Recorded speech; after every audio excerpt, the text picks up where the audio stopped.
Egunon guztioi, hasiera emango diogu gaurko jardunaldi oneri, joan jesartzen mesedez. Jardunaldiari hasiera eman baino lehen, ohar tekniko bat emango dizuet, bai. Sarreran hartu dituzue, jadanik uste dut danok daukazuela itzultzaile gailuak, azaltzeko besterik ez, nola erabiltzen diren. Agian zuetako askok erabiliko zenuten, baina badazpada, lehenik eta behin sartu behar da hori, entzungailuak bere tokian, bai, piztu, gero aparatuari, on botoi hori edo informazio botoian jartzen duen lekuan piztu, eta gero alboan daukazuen botoiak, hizkuntza hautatzeko, jakin dezazuen lehenengo, zenbaten badiozue baten, da gaztelaniazkoa, birritan da ingelesezkoa, eta hirugarren aldiz ematen badiozue euskaraz, bai? Eta horrela erabili ahal izango duzue primeran, bale? Edo zelan ere, zalantzaren bat baldin baduzue edo arazoren bat, esan eta konponduko dugu, bai? Ohar tekniko hau eman eta gero, orain bai, lehenik eta behin eskerrik asko goiz honetan onaino bertaratu zareten guztioi, mil esker baita ere gaurko jardunaldi honetako partaide eta islari guztiei, eta zelanez antolakuntza eta koordinazio lanetan aritu diren pertsona guztiei, ezinbesteko lana egin dute gaurko jardunaldi hau burutu ahal izateko, beraz, mil esker guztioi. Izan ere oso garrantzitsua da gaurko jardunaldi honetan parte hartzea, bada eta bereziki funtsezko aztergaia dugu eztabaidagai, zaintza sistema publikoa eta unibertsala. Izan ere, egungo testuinguru sozial politiko eta ekonomikoa aintzat hartuta, zaintzaren eta zaintza sistemaren auzia erabateko garrantzia dauka egungo gizartean eta gure egunerokotasunean. Hortaz, herritarrok, zaintza sistema duin bat lortzeko arazoak kontutan hartuta, Alkartasuna Fundazioak Copiters Fundazioarekin batera, zaintzen zain Hookers lelopean gaurko jardunaldia antolatu dute, zainketen krisia aztertzeko asmoz, eta gure ustez, hausnarketarako eta eztabaidarako abagunerik hoberena. Ildo horretan, jardunaldi honetan, zaintzaren gaia ikuspegi ezberdinetatik jorratuko dugu, eta aztertuko dugu baita ere nola eragiten duen gure egunerokotasunean eta gizartean. Horretarako, gai hauei heltzeko, nazioarteko aditu talde bat daukagu gurekin batera, baita gizarte eta lan arloko zenbait eragile, euren ikuspuntuak, iritziak, hausnarketak, azaltzeko eta guztiokin partekatzeko, batez ere zainketak funtsezko ekarpen sozial, politiko eta ekonomiko gisa birdefinitzeko asmoarekin. Eta hau guzti hau, perspektiba ikuspegi feminista batetik. Zaintzaren auzia, hausnarketa eta lanketa sakona behar du. Ikuspegi eta galdera ugari planteatzen ditu. Esaterako, ume bat 18 urtez eskolartzea zer da? Familiaren gain jartzen dugun kostua, ala gizarte moduan egiten dugun inbertsioa. Datuetara joaten bagara adibidez, egun bat ospitalean ingresatuta egoteak 1.357 euro balio ditu, eta 2.084 euro zainketa intentsiboetan bada.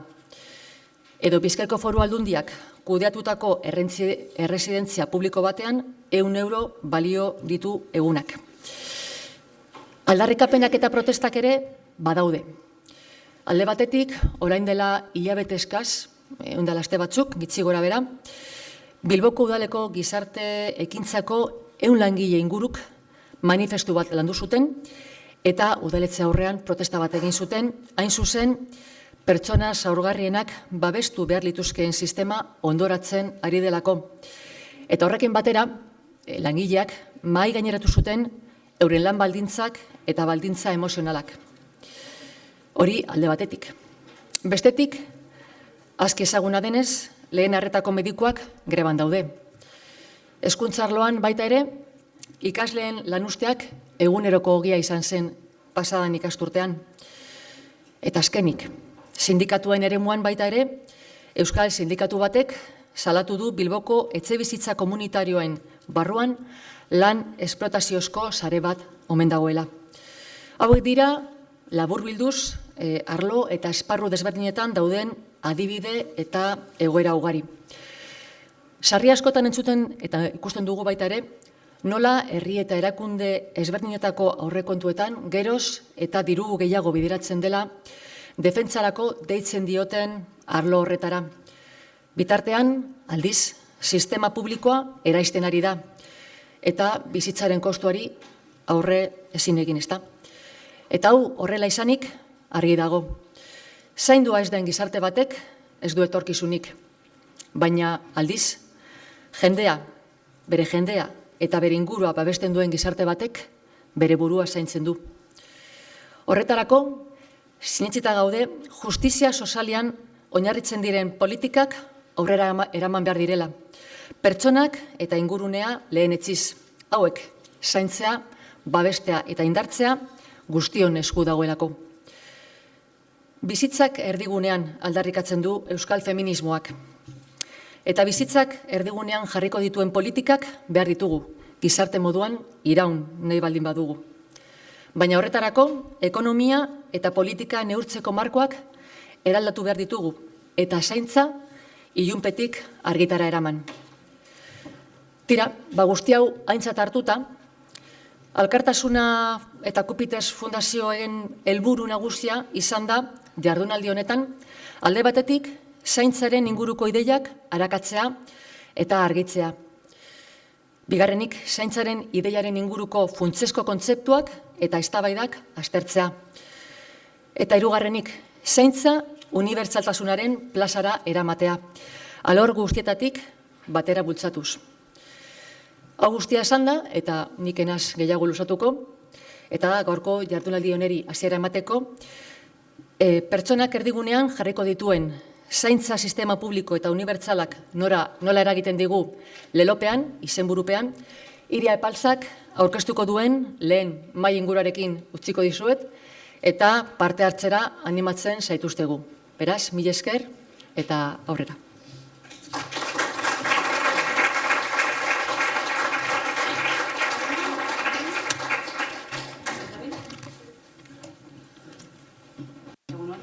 Entzuten da? Orain bai. Bale. Entzuten da, ez da? Orain. Ikusmena frogatuko dugu. Ikuste duzue?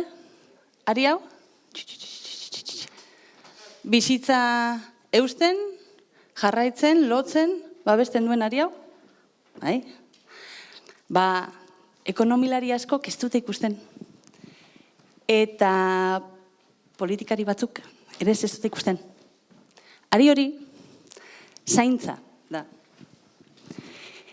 Eta hau, ez da Davos, hau Bilbo da. Baina gaur, hemen, segurtasunaz eta defentsaz ere bai hitz egingo dugu. Izan ere, defentsa ez alda bizitzaren autonomiaren borrokan laguntzaileak egitzea. Ero, segurtasuna ez alda gaixo egonik egoki hartatuak izango garela ziurtasun hori eukitzea, ez? Poltsikora begiratu behar izanik gabe. Eta segurtasuna ez alda geure aurrak eskoletan, ero gure helduak etxeetan, ero erresidentzietan duinki tratatuak izango direla jakitea. Eta defentsa ez alda ez gaitasunen bat duen inor gizartean barneratuta mantentzea. Zer da zaintza? Bizitzaren arlo ezberdinen segurtasuna eta defentsa espada.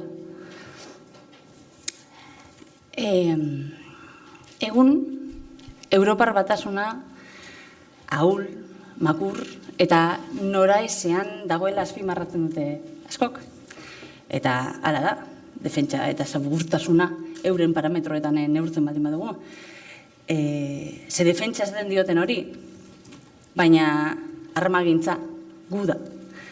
Eta eraso industria den horretan eskara honenak. Eta eskara izango. Europar Batasunen justuki hori ekiditzeko jaio izan. Eta zergatik ez ditugu dionek mai gainean jartzen ongizate estatua, arreta unibertsala, hezkuntza eta osasunaren irisgarritasuna, zaintza zerbitzuen duintasuna eta eskuragarritasuna, ze horretan, Europan, munduko berenak gara. Eta orduan, okurritzen zait, besteen parametroetan jokatu ordez, betik altzai, irtengo garenak, segatik ez gara gu eredu izaten besteontzako. Jargaitezen bada, akademiatik aztertzen, ekonomiatik balioan jartzen, politikatik jorratzen, eta sozialetik eragiten zaindua izango den gizartea lortzeko. Eta horretarako, gaur, hemen Bilbon, Euskal Herrian, aditu egokienak ditugu. Eta orain aurkeztuko dizkizuet. Lehenik eta bain, Kathleen Lynch eukingo dugu, pantailan, orain ikusiko duzue. Eta berak egingo du lehenengo maiinguruaren sarreratxo bat. Zaintza sistema publiko eta unibertsala izan ala izan, hor dago koska. Kathleen, hor dago, foltxa, ongi etorri, Kathleen. Kathleen Lynch, ekintzaile intelektuala da. Andre honek, badaki zertaz ari garen zaintzaz gabiltzanean. Zaintza, kapitalismo eta justizia soziala zuhur aztertu ditu. Aztertu du kapitalismo neoliberalaren giza kostua sistema ekonomiko, kultural eta politiko ezberdinetan. Eta emaitzak gehienetan berdin eman dio. Eta hau da, bere azken aurreko liburuaren zaintza eta kapitalismoa liburuaren pasarte txikitxo bat. Esaten du, estatuak zaintzen alorrean, merkatu askearen logikari bide eman eta azkenerako men egiten dionean, gizon eta emakumeen arteko ezberdintasuna zilegiztatu egiten da. Demokrazia igatu, komunitateak arrakalatu, ingurumena abusatu eta militarismoa justifikatu. Berak dozena bat liburu idatzi ditu, zaintza ekonomia, justizia soziala, boterea, berdintasun eta hezkuntzaren inguruan, eta orain publizitate pixkat egingo diot, aurten aterako duelako beste liburu berri bat, Beyond Human Capitalist Education, From Capitalcentrism to Carecentrism, edo giza hezkuntza kapitalistatik aratago, kapitalocentrismotik zaintza-zentrismora. Termino berri hau ni pilo bat gustatzen zait. Eta foku aldatzearen ideia hori iruditzen zait oso beharrezkoa eta oso ausarta. Kathleenek gauza ausartazko egin ditu, bera da Dublineko Unibertsitateko irakasle meritua, eta bertan genero ikasketen zentroa ezarri zuen, ezegoenean, gero justizia sozialeko eskola eratu zuen, eratzen lagundu zuen ere bai, eta gerora Black Studies deritzon ikasketak ere bai sortu ditu, eta 2008tik Irlandako giza eskubide eta berdintasun komisarioa da. Gaur ezin da gurekin egon, aste honetan operazio bat eukin duelako, baina handabe hemen daukagu pantailan, eta beraz, bihotzez eskertuta gaude horrelako esfortzu egin duzulako. Goro majarkoz, eskerrik asko, berriz ere, Lynch anderea, eta nahi duzunean, zurea, da hitza. Good morning, and thank you very much for inviting me. Egunon guztioi, eta mila esker gonbidatxagatik. Benetan asko sentitzen dut horrez egotea, asko sobe litzatekelako hor pertsonan egotea. Bueno, azkar arituko naiz esan didatelako 10 minutu bakarri ditudala. Justizia soziala hitz egin nahi badugu, zaintza hitz egin behar dugu. Akademikoki zera esan behar dizuet. Justiziaren inguruan hitz egiten duen emakumeak Nancy Fraser adibidez, justizia termino ekonomiko, politiko eta kulturaletan definitzen dute. Aberastasunaren berbanaketaz hitz egiten dute. Bizitza politikoan duten ordezkaritzan, botere arloez, eta termino kulturaletan desberdintasuna den hori errespetatzeko eskatzen da, baina nik kritika bat egin behar diot horri. Izan ere, horrezta kontuten hartzen, justizia relazionala, gizakiok, ekonomikoa, kulturala, politikoak gara, baina beste batzuekin harremantzen gara egunero, onerako edo txarrerako. Min egin dezakegu gure artean, edo zain gaitezke, baina azken finean horrelakoa gara, eta gizakiaren beraren kontzeptua zaurgarritasunean, giza zaurgarritasunean oinarritzen da, gorpuetan bizi gara, hori da gure etxea, eta horiek sartzen dira, aula dira, eta azkenan hil egiten gara, beraz. Ez gara burmuina bakarrik, kognizioa daukagu, homo sapiensa gara, baina homokuraksak ere bagara. Izan ere, beste batzuekin harremanetan egoten gara eta zaurgarritasun hori dela eta sentitzen dugun izakia gara. Ez bakarrik harremanei dagokienez edo zentzu kognitibo hutsean, psikologian definitu den bezalaxe. Harremantzen diren gizakia gara, baina zentzu emozionalean baita ere. Eta gure emozionaltasun hori, gure konexio hoiek egiten gaituzte garena. Eta hori teoria politikoan eta teoria sozialen ahaztu egiten dela uste dut. Gure interdependentziagatik. Esan den bezalaxe, askotan ez dugu entzun nahi, ez dugu jakin nahi munduak esaten digulako autonomoak izan bar garela. Duela gutxi liburu bat irakurri nuen, Frantzian argitaratu zena eta kritika bat egiten zitzaion autonomiaren kontzeptuari hezkuntza arloan. Umeak behartu behar ditugu independenteak izatera gai ez direnean, gizaki bakar bat ere ez da erabat independentea.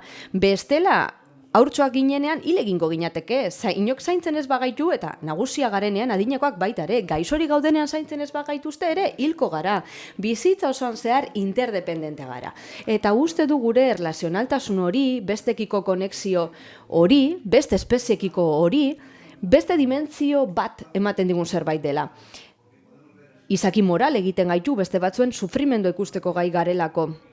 Ikasi dugulako ikusten eta usten digutelako ikusten. Eta horregatik uste dut daila hain garrantzitsua zaintzaren arloa. Baina zaintzak dakar gizatasun hori eta hementxe aldentzen naiz ohiko edo betiko ekonomisten gandik. Izan ere askotan zaintza konparatzen dute efizientziarekin edo produktibitatearekin.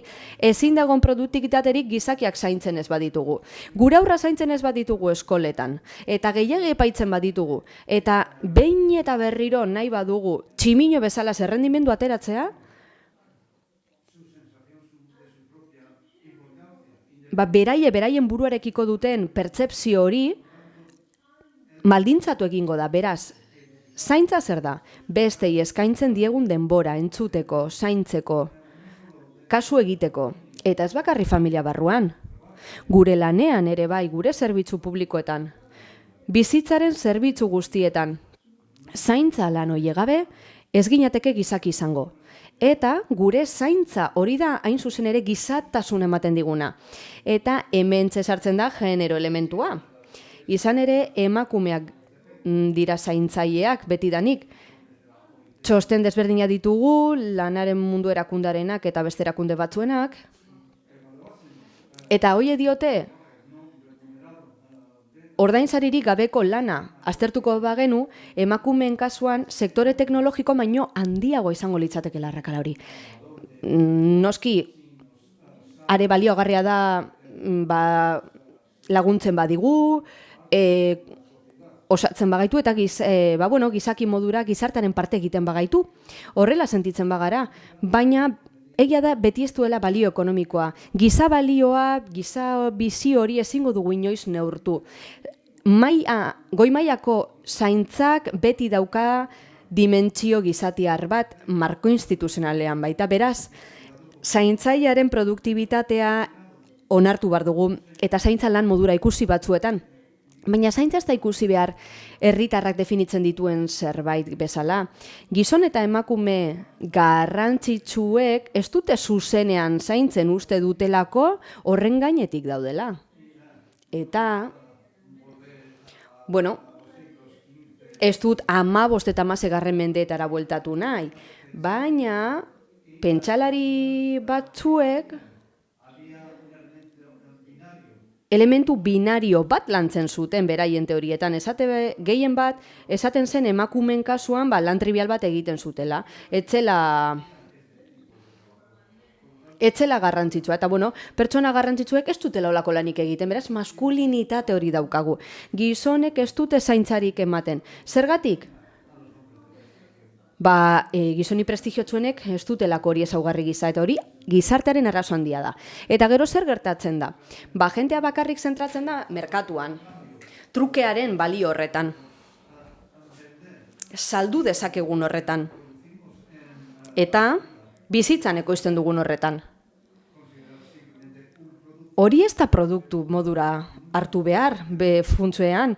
Gizakiok ezin dugu funtzionatu produktu utzal modura. Ordaintzen bagaituzte ere, zerbait egitaren, eta honek kapitalismora garamatza.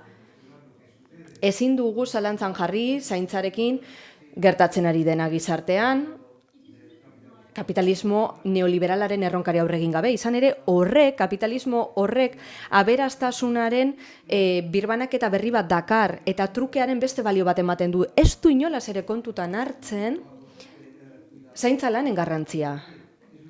Eta esan berri dut, ez da hori zeda azken finean ongizataren estatuan Europan izan dugun gauzari politena, zaintza azpegitura bat ematea. Eta orain momentu enten erasotzen ari dira hori bera. Zentzu horretan esan behar dut bi moralitate daudela ordena globalean. Kapitalismoaren moralitatea irabazten da bilena, eta moralitate kapitalista oso argia da. Ambizioa eta leia baliozkotzen ditu bertuten modura, esate baterako jendeak esaten duenean. Hau ez da ambiziosoa, eta positiboa da ambiziosoa izatea norberarentzat. Baina horrek zertarako balio dio gizarteari. Gizakiei. Eta leia glorifikatu egiten da. Bikain irabazten baduzu. Eta idatzi berri doan liburu baten hasieran zera esaten dut baita ere, ez da? Aurrei eta gazteei esaten badiegu leian iritu bar direla beti irabazteko, gero zergaitik harritzen gara ikusten dugunean gure gizartea zaintzai ez dela. Galdera hori egin zuren buruari. Azken finean, herrialde honetan eta beste askotan eskolarazoa susten duzunera arte, edo unibertsitatean. Notarik onenak lortzea baino ez duzu buruan, eta bestekin leian aritzea. Beraz, Not exclusively capitalism, but it's made worse by it. azken finean guk esaten duguna da manipulazio bat gertatzen dela kontzeptuetan, ikuspegietan. Eta estatuaren papera zein da guzti honetan? Denbora barik geratzen ari naiz, baina neokapitalismo liberalaren pean dagoen estatua saiatzen da nolabait egitura bat mantentzen enpresarentzat. Hori da bere zergi nagusia. Eta gainera, ikusi ahal izan dugunez, Europa osoan gertatzen da. Europa iparraldeko herrialdeetan barne. Azken finean, murrizketak egiten ari dira zerbitzuetan, eta privatizatzen ari da zerbitzu horiek. Trumpeko osoan islatu du ideia hori, ez da? Estatu txiki bat baduzu, merkea dena, eta privatizatzen eta merkaturatzen badituzu zerbitzu publikoak, eraginkorrago izango zara. Hori gertatzen ari da. Aukera reala da. Eta pasatzen ari da hemen, Oso adibidon bat emango dizuet. Adinekoen zaintzaren arloan. 80ko hamarkadan duela ia 30 urte, eta ez da horren beste denbora pasatu gizateriaren historiarentzat.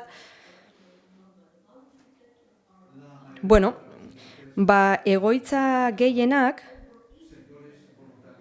voluntarioen sektoreak edo estatuak kudeatzen zituen, eta orain 80 baino gehiago irabaz asmoa dute negozioak dira.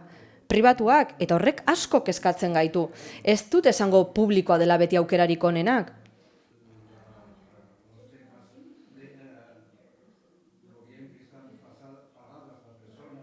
Eta ez dugu hemen aipatuko ordaintzari duten zaintzaile horiek egoitzetan, eta bar, baina irabaz asmoa izatea eta zaintza ez doaz eskutik.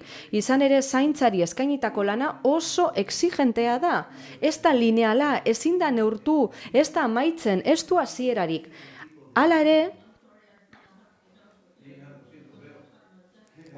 egiten saiatzen gara eta sentitzen du denborarik gabe geratuko naizelako ni neu ere. Baina esan nahi dudan gauza bakarra zera da.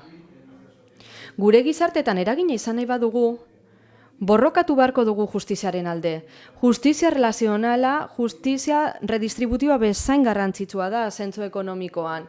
Justizia politikoa eta justizia kulturalaren parean dago. Beraz, eskerrik asko, eta bueno, sentitzen dut, hain azkar bukatu behar izatea, baina oso zaila da inbeste gauza esatea hain denbora murritzean. Badakit oso zaila dela, claro, oso esparru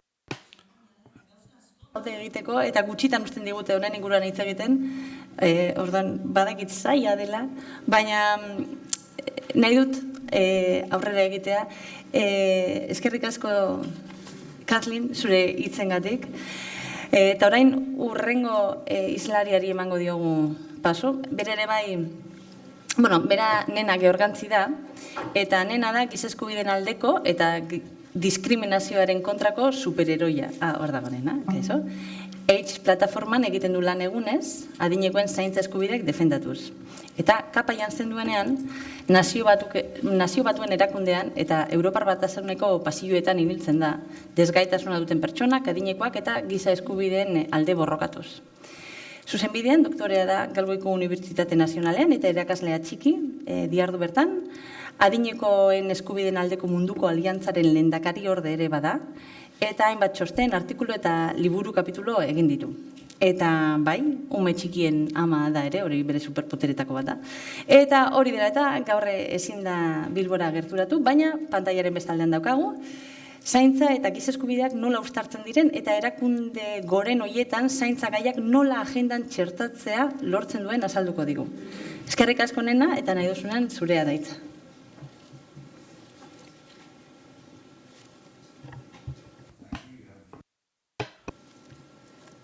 Pues buenos días, espero que me escuchan bien y que también puedan ver mi presentación. Egunon, uste dute ondontzeko diazuela, esan bezala eskerrik asko, gonbidepenagatik, sentitzen dut benetan zuekin ez egotea, baina benetan eskertzen dizuet eman diazuen aukera hau zuekin urrundik partekatzeko. Nik jarraitu nahiko nuke, aurreko irakaslearen gogoetekin, bat gatozalako ideia horietan hau da zaintzak unibertsalak direla, eta baita gaur egun ditugun erronka batzuk ere, baina planteatu nahiko nuke posible izan litekela konbentzio berri bat ezartzea, benetako eraldaketa bat sartzeko zainketen edo zaintzen ekosisteman. Dola gutxi Nazio Batuek egin duten txosten batean, zaintza funtsezkoak dira pertsonen ongizaterako, baita gizarten eta ekonomia eta ekosistemen ongizaterako, haiek gabe gure gizarteak eta ekonomiak paralizatuta geratuko lirateke. Ikusi dezagun ze paper joka ezaken konbentzio doitun honek. Hasteko ardatza izango litzateke pentsatzea zaintzak eskubidean zeharreko eskubide direla. Denok, oinarrizko ulerpen bat daukagu, zaintzeaz, zaindua izateaz, zuzeneko esperientzia daukagu denok izan gara zainduak umeak ginen bitartean, gutako askok, beste pertsona batzuk zaintzen ditugu, bizitzako beste edozein momentutan, eta gutako gehienok bizi luzea izango badugu, segurazki zaintzak beharko ditugu aurrerantzean ere. Beraz, ez da zerbait apartekoa, baizik eta bizitzan oso gauza normala. Hala ere, gure lege eta politikek batzuetan alde batera uzten dituzte, guztiz bestelako zerbait balira bezala, pertsonen arazo pribatua balitz bezala edo familien arazo bat bakarrik balitz bezala. Nazioarteko eskubideak, zuzenbideak aitortu egiten ditu zaintzak zenbait testu ingurutan. Umeek adibidez badute eskubidea zainduak izateko, umeen eskubide buruzko itunaren arabera, desgaitasuna dutenek ere zaintzak eta laguntzak jasotzeko eskubidea daukate. Desgaituen eskubide buruzko itunaren arabera, baina laguntza izateko eskubide ez da mugatzen haurtzalora edo desgaitasunera. Esperientzia partekatua da, bizitzan zehar, aldatuz joaten da behar bada, baina beti oinarritu behar da printzipio berdinetan, eskubidetan, burujabetasunean, berdintasunean. Horregatik, zaintzak eskubidetzat jotzea oso gauza indartsua da. Philip Alston, Nazio Batuen erlatore berezia, pobrezia mudorrekoari buruz, giza eskubideen hitza erabiltzea oso garrantzitsua da, hain zuzen ere duintasuna aitortzen duelako, ahaldundu egiten dituelako pertsonak eta abiapuntu bat ematen diolako gizarteako balabideak esleitzari buruzko eztabaida bati. Eta hain zuzen ere horregatik, eragin hauek ekiditerren estatuek ez dute hitz hori erabili nahi giza eskubideak horregatik haurtzaroen esparruan edo ezgaitasunaren esparruan erabiltzen dugu, baina ez zahartzaroari dagokionez eta honek ondorio nabarmenak ditu. Adinekoen zaintza ez baloratzearen arazoa justifikatzen du, beraz baliabide murrizketa ere bai, eta bazterkeria ere bultzatzen du. Zaintzak, eskubidetzat jotzeak esan nahi du pertsona guztiok izan behar dugula gure eskubideen subjektu aktiboak eta ez erabiltzaile pasiboak. Horregatik parte hartu behar dugu politikak diseinatzeko eta olatzeko orduan. Eskubide dunek ere eduki behar dute aukera beraien eskubide horiek erreklamatzeko eta helegiteak aurkezteko eskubide horiek zauritzen direnean edo usten direnean. Horrek esan nahi du, kontzientzia handiagoa behar dela, hain zuzen ere eskubide horiek erreklamatzeko. Bigarren ardatz nagusi batek lagunduko liguke honetan eta da adinkeriaren kontra borrokatzea. Berez giza eskubideko zagoza simplea esaten dute. Hau da, pertsona guztiok duintasun berbera daukagula gizakiak izateagatik. Giza eskubidietarako Nazio Batuen komisionatuak esan zuen bezala, eskubide horiek dauzkagu gizakiak garelako. Ez dira ordain bat, ez daude... En otras palabras, los derechos no se... Eta eskubide horiek ez dira ematen gure produktibitatearen edo gure osasun egoeraren edo adinaren arabera, edo gure potentzialaren arabera. Guztiok ditugu, existitzen garelako. Hala eta guztiz ere, baliabideak mugatua direnean, sistema presiopean direnean, adinekoen zaintza izaten da mozten den lehenengo gauza. Zergatik gertatzen da hori? Ideia arriskutsu bat sortu dugu. Estatuen ardura dela arreta ematea, ekoizgarritasunaren arabera. Beraz, alde batetik, haurren zaintza inbertsio modura hartzen dugu, etorkizunera begira, baina beste alde batetik adinekoen zaintza kostu modura hartzen dugu. Hori dela eta batzuetan zaintza lana adinekoentzat denean badirudi ez dutela merezi. Eta mendekotasun etapa modura ikusten denean, balio galera modura ikusten denean, zerbitzuak kalitate baxuagokoak izango dira, edo ez dira nahikoak izango. Eta hau gertatzen da, Europar Batasunean tartean badaude arreta sistema batzuk erabat desberdina direla, behar izana sortzen den adinaren arabera. Edo, desberdintasuna sortzen da. Zentzu horretan, pertsona batek esaten zidan. Iktut bat badaukazu 59 urte baino lehen, 100.000 euro daituzu hilean zerbitzuetan. Baina, nagusiagoa bazara, gehienez ere, 1.300 eurokoa izango da. Kantitate hori. Zergatik? Ni ez naiz irritarra?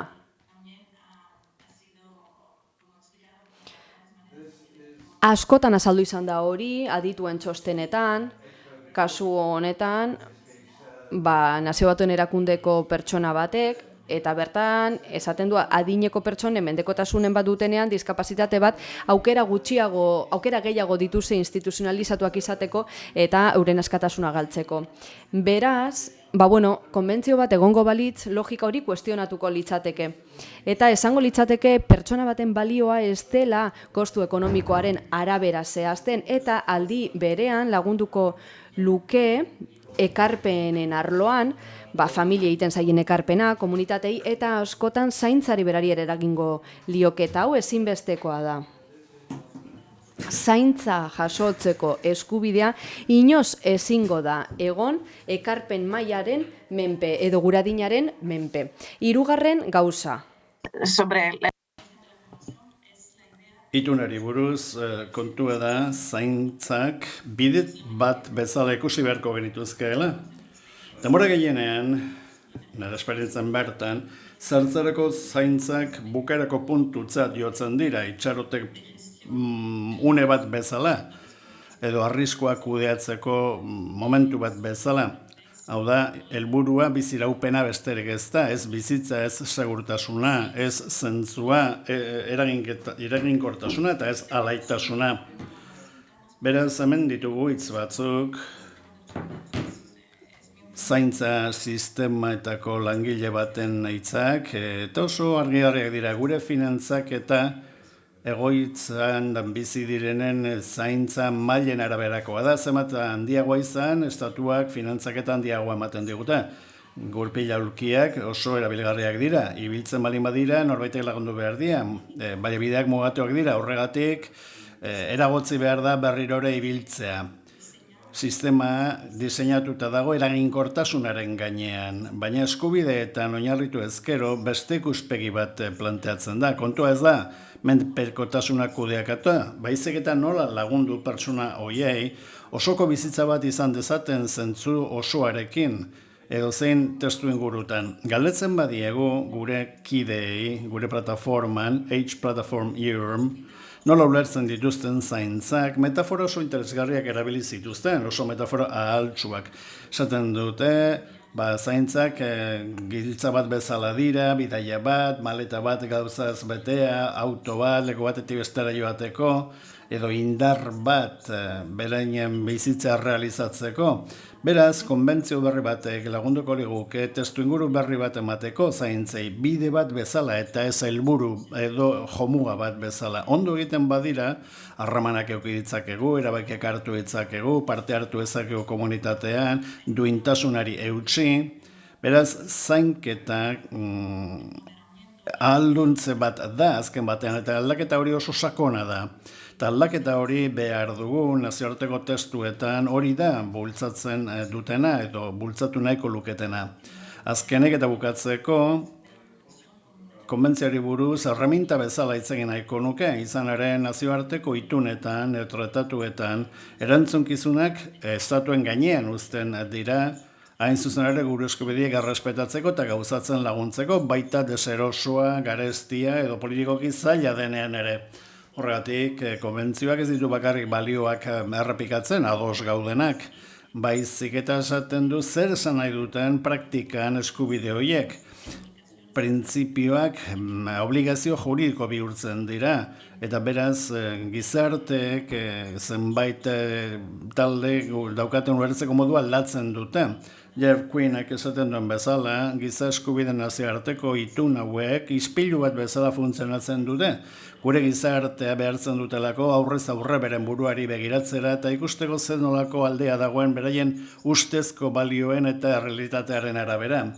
Horregatik, zaintzak eskubidetzat jotzen bali maitugu, eskubide horiek edo zaintzak ez dira aukera bat, baizik eta onura publiko bat, estatuek beraz sistema horiek ipini behar dituzte, bermatu behar dituzte, soldata egokiak zaintzaileentzat, babestu behar dituzte bai zaintzaile ordainduak eta baita ordaindu gabeak, gain begiratu behar dute realitatea eta zerbitzuen kalitatea.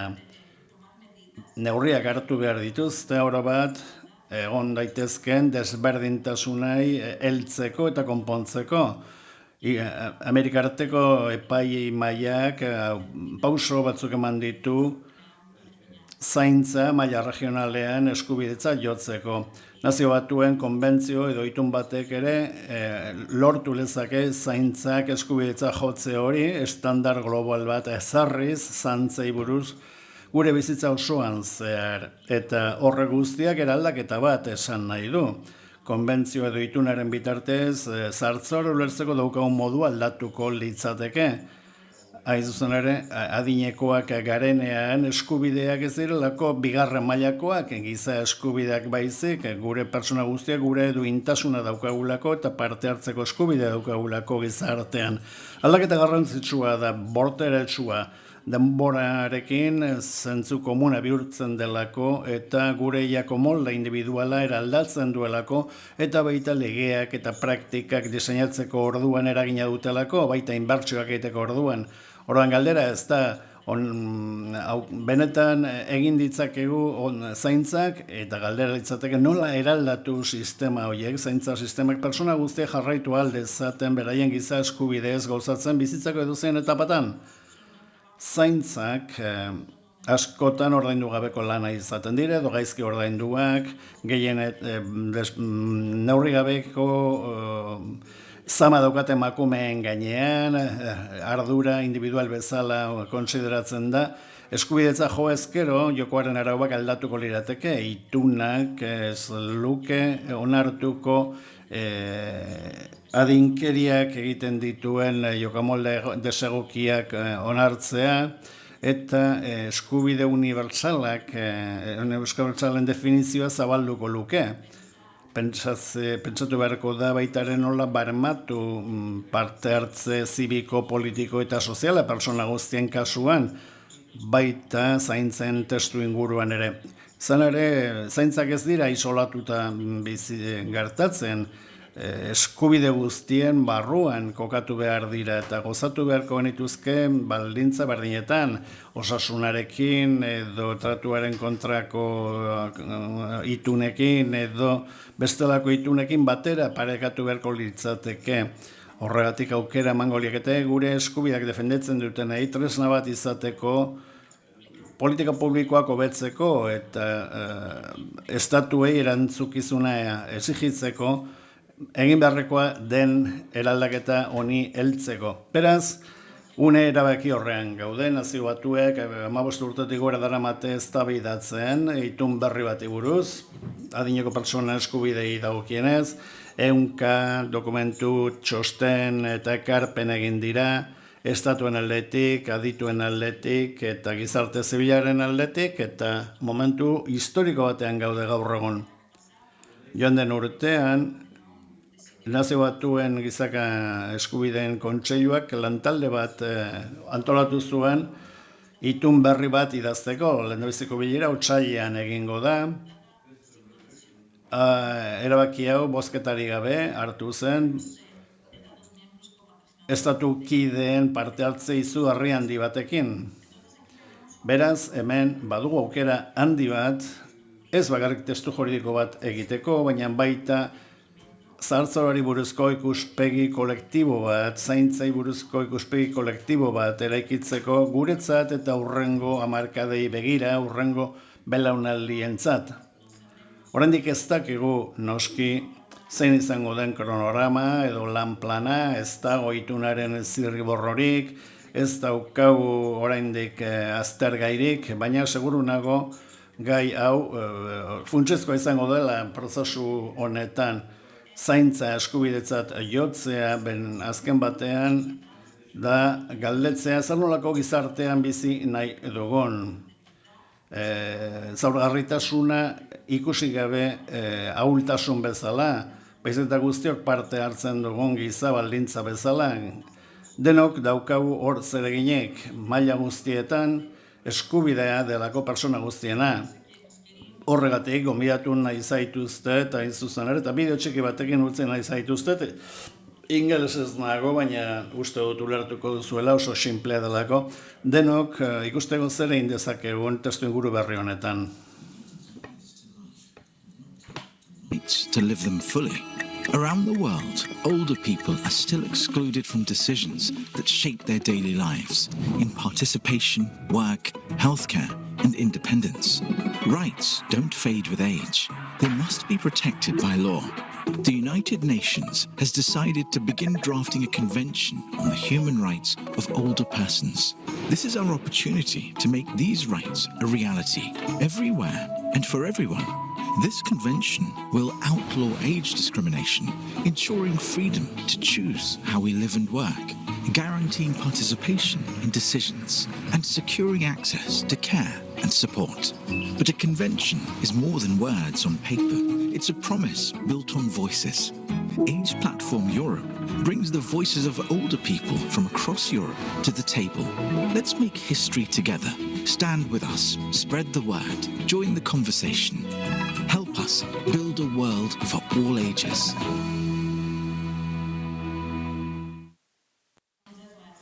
Eskerrik asko. Eskerrik asko, zuri. Nena.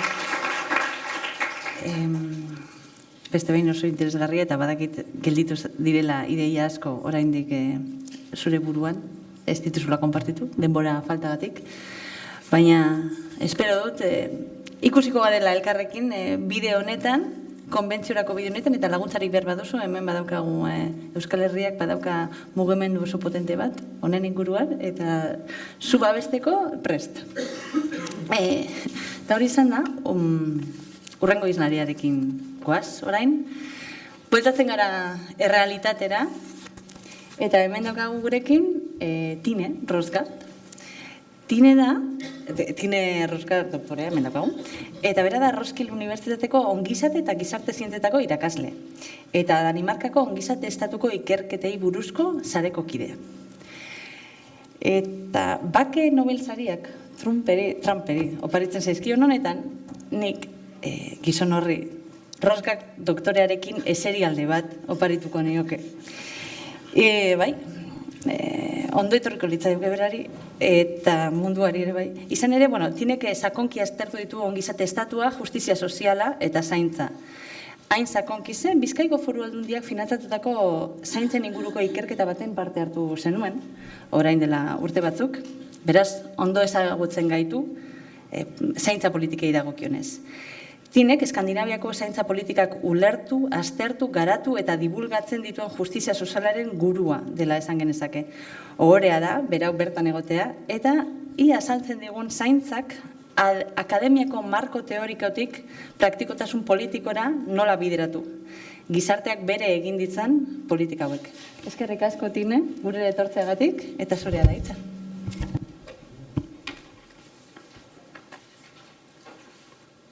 Thank you. Just waiting for the translation to finish, but thank you very Eskerrik asko, itzulpena bukatzearen zain nengoen, hori handia da, hemen egotea.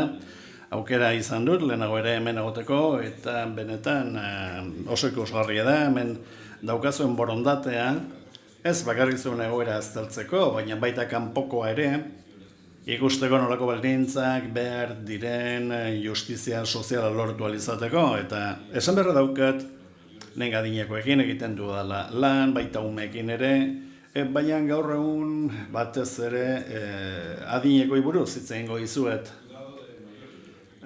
Adinekoen zainketa uste dut esan izan diatela bain. Beraz, nik esan badiru izabait itzali behar dudala, interferentziaren bat dauelako. Zainketa hauei buruz esango dudanak, zaintza soziali buruzko. Beraz, bardu guzu. Adibide batzuk ikusiko ditugu orain, hori delako nik hoberen ezagutzen dudana, eta gero espero dut aukera izatea honen inguruan aritzeko eta ikusteko nola hobe dezakegun egoera hau. Hau oso garrantzitsua da, zergatik askotan esaten da begira kasu hau ondo atera da oso bizotxoak izan direlako, baina nik uste dut herrialde guztiak ez direla izan onenak, ez da Kopenhague bera igual ere, baina, arazo handiak ditugu, eta behar bat arazoiek zerbait esan dezakete jarraitu beharreko bidearen inguruan, justizia soziala eta zaintza hobetzeko. Zaintza egoki batek, azken finean ez du betirako iraungo, behin eta berriro defendatu behar dugu plano politikoan baita ere. Eta, hainbeste presio daukagu defentzan eta segurtasunean inbertitzeko. Eta egoera honetan, esate baterako, Groenlandian gertatzen ari den haurie, asko hitz egiten da Europa iparraldeko herrialdeetan eta Danimarkan. Ni jaio nintzen eskualdean, justizia sozialen ideal hauek txertatu ditugu. Unibertsaltasuna baita ere, berdin dio nor zaren, edo zer egin duzun langile modura. Edo zergak ordaintzen dituen pertsona modura zu herritarra zara eta beraz zaindua izateko eskubide unibertsala duzu. Berdintasunean ere sinesten dugu, klase sozialen artean, baina baita genero berdintasunean ere. Eta kalitatezko zerbitzuak eman behar ditugu jendearentzat erakargarri izateko.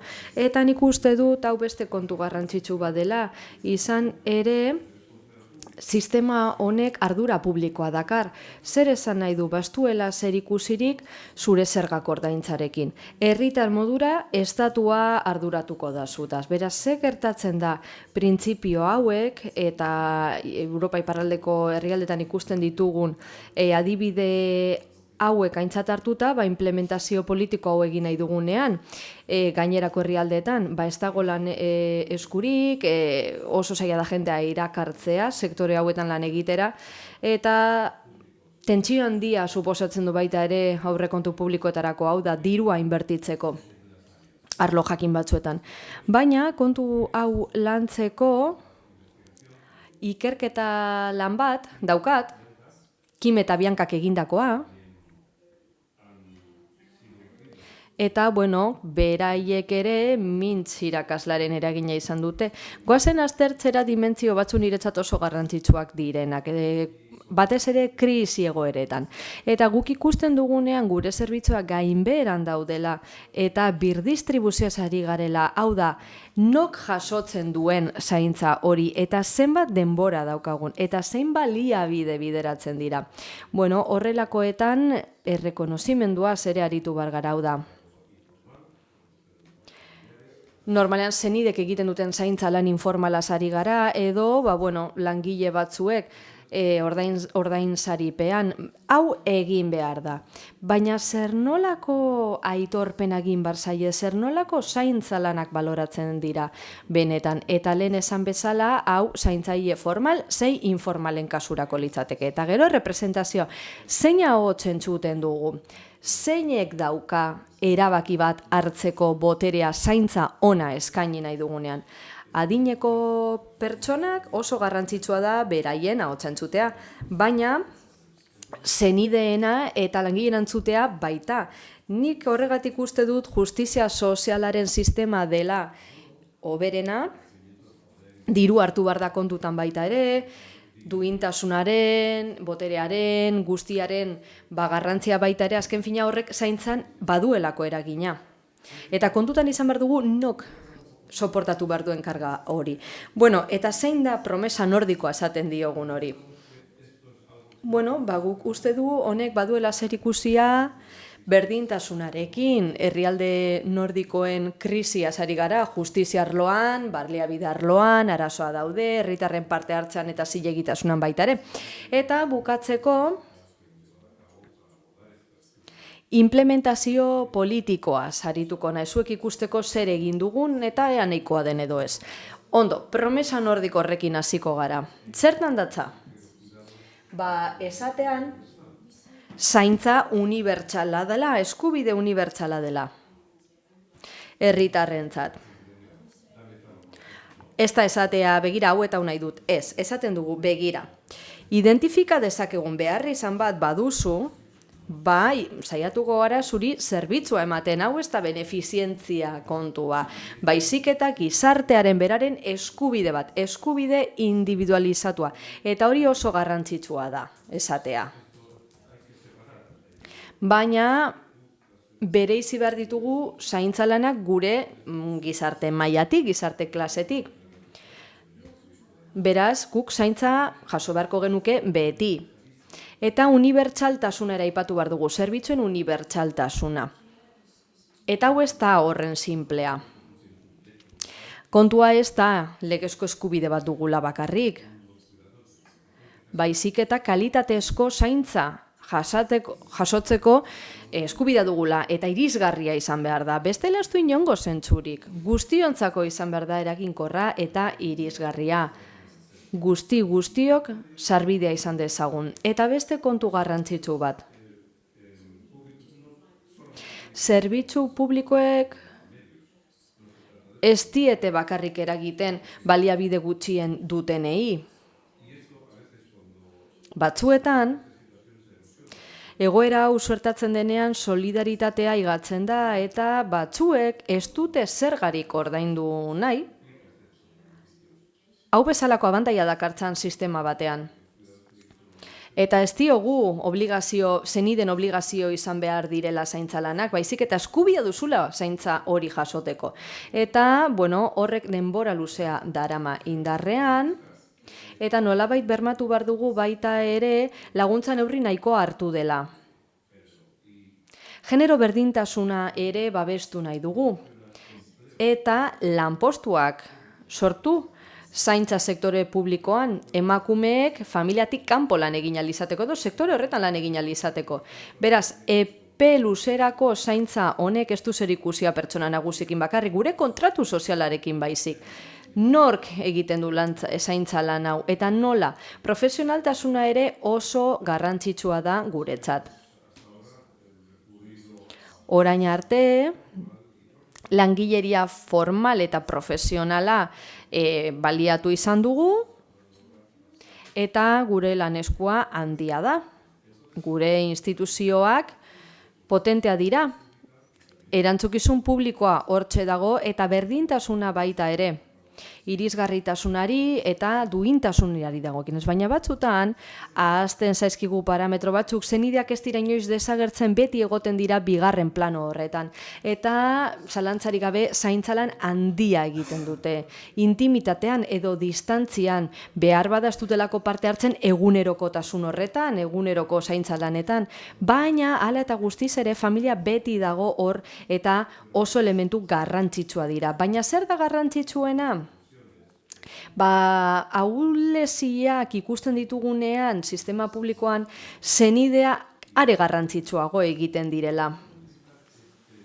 Nik grafiko hau erabiltzen dut adibide modura, nolabait islatzeko aldaketak. Izan ere, zaintza lanak estatu barruan antola daitezke, eta Danimarkan esate baterako alase egiten da, edo, zenide kantola dezakete, edo, elizak baita ere, tokiko komunitate modura. Estatuak, zaintza hauek, ematen dituenean, grafiko hauek aplikatzen dira. Eta hemen, desberdintasunak sortzen dira. Familien kasuan emakumeez ari gara, emakumeek parte hartzen dute zaintzan, merkatua ez da guain estratifikatuta, baina etnizitateak ere daude. Askotan atzerritarra dira tartean. Era berean, komunitateko solidaritatea aipatu behar dugu. Eta harreman bakan eta berezia sortzen dira zaintza lanean, eta hementxe suerta daitezke aldaketak, baina adibide modura. Lehenik eta behin saiatuko naiz azaltzen zer den guretzat herrialde nordikoetan dugun krisia. Finlandia, Norvegia eta Suedia aipatuko ditut. Eta krisia aztertzeko 4 dibizioiak hartzitu kontutan, baliabideak, herritarrak eta zilegitasuna. Eta datu analitikoak izateaz gain, nik uste dut justiziarik eza hor ikusten dela. Beste adierazle batzuk, zeintzu lirateke herrialde nordikoen kasuan. Nik esango nuke oso zaintza basikora pasatzen ari garela. Gizartea gero eta zarragoa da, gero eta konplexuagoa da egoera, laneskoa falta da, eta zer egin dugu? Zerbitzua murrizten joan gara. Beraz,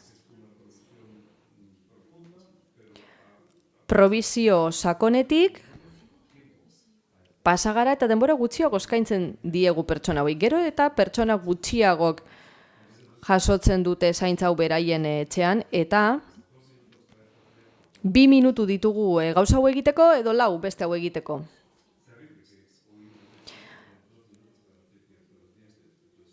Bi minutu izan ditzakezu esate baterako agina garbitzeko, baina dementzia duen pertsona bati nola azalduko diozu 2 minutu dituela agina garbitzeko. Esan aldiozu, begira, honen beste tarda dezakezu, baina gutxiago ez. Zer esan dezakegu beraz, baliabideen eskazia hau inoiz ez dela neutroa. Beti norbaiteko horregatik ordaindu beharko du. Beraz, batzuek zaintza lor dezakete eta beste batzuek ez.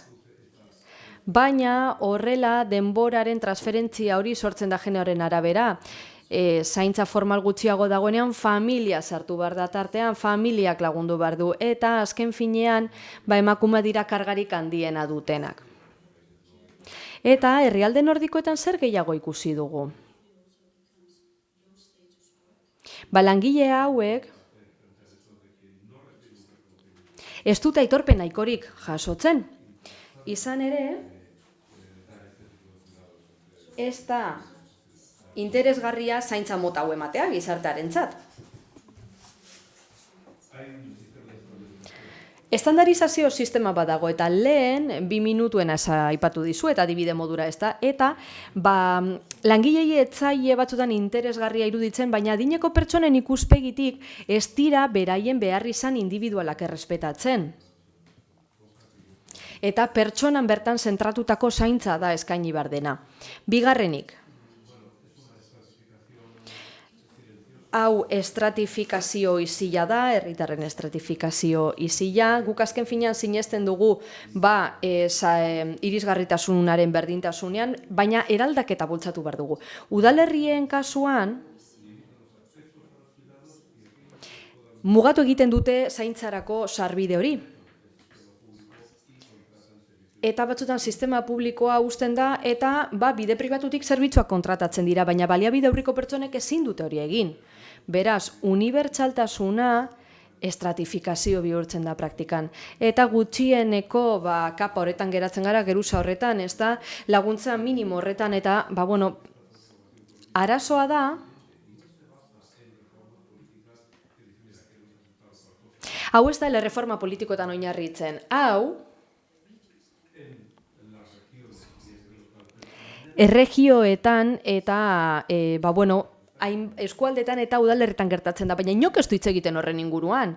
Hala eta guztiz ere, guk lankideen artean komentatu izan dugu hierarkiak daudela edo mendekotasun mailak nolabait esatearren. Hala pertsona batzuk zaurgarriago bihurtzen dira eta, behar izan batzuek lehentasun handiagoa dute. Eta oso garrantzitsua da ikustea zer gertatzen den krisi momentu batean, baina aurrekontuare publikoaren krisia dagoenean baita ere.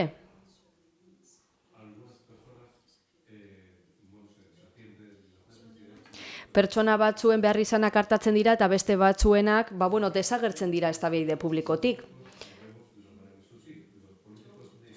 Politikariek ala ere ez dute esaten, begira, zuk eta zuk ezin duzu zaintzari jason behar. Eta esaten dena zer da.